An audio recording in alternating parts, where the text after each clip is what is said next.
Assalamualaikum warahmatullahi wabarakatuh. Shalom, Om Swastiastu, Namo Buddhaya, Salam Kebajikan, Rahayu.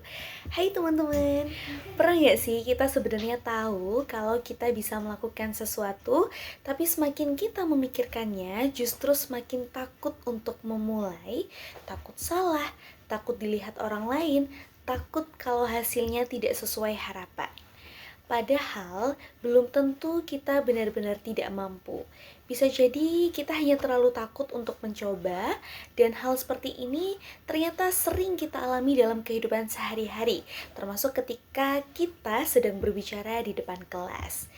Baru mendengar nama kita dipanggil saja, biasanya jantung mulai berdebar, telapak tangan mulai berkeringat, dan suara terasa bergetar. Istilahnya bagi teman-teman Gen Z yaitu punya jantung 10 kalau semisal mau presentasi di depan kelas. Bahkan materi yang sebelumnya sudah kita pahami dengan baik, tiba-tiba terasa hilang dari pikiran kita. Tapi sebenarnya, apakah rasa takut itu harus kita hilangkan terlebih dahulu sebelum kita berani untuk memulai berbicara, atau justru rasa takut itu kita bisa gunakan untuk membantu penampilan kita menjadi lebih baik? Perkenalkan, saya Alivia Mersyadika dengan NIM P17511253055, program studi sarjana terapan promosi kesehatan, yang pada kesempatan kali ini akan membahas tentang bagaimana kita dapat mengaplikasikan rasa takut saat berbicara di depan kelas. Jadi simak sampai akhir ya, teman-teman. Ketika merasa takut sebelum berbicara di depan kelas, biasanya hal pertama yang ingin kita lakukan adalah menghilangkan rasa takut tersebut.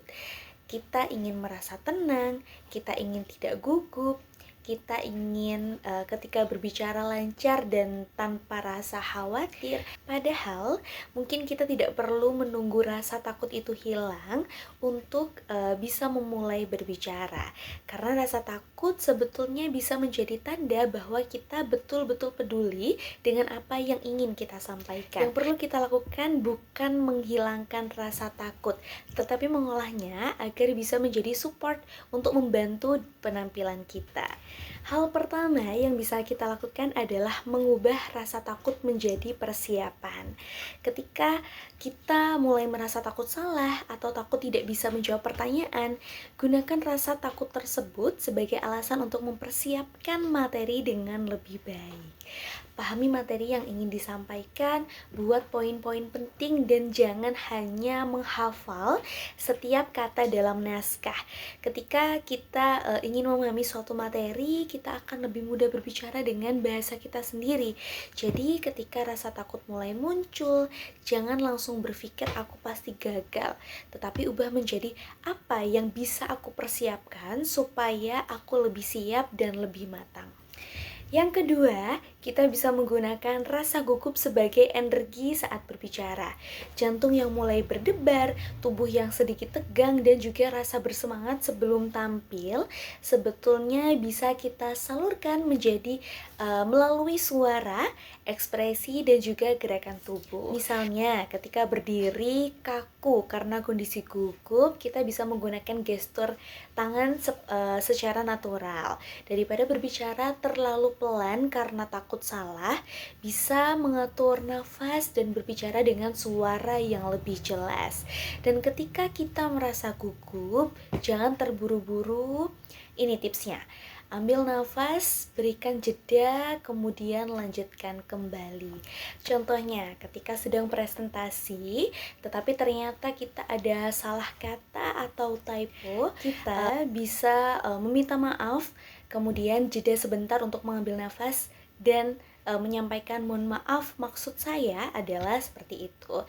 Karena jeda bukan berarti kita tidak menguasai materi, justru jeda dapat membantu kita terlihat lebih tenang dan memberikan kesempatan kepada audiens untuk memahami pesan apa yang ingin kita sampaikan.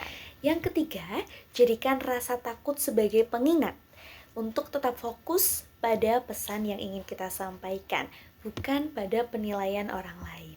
Terkadang kita terlalu sibuk memikirkan, kalau aku salah bagaimana ya? Kalau teman-teman ngetawain aku gimana ya? Kalau aku kelihatan gugup di depan teman-teman gimana ya?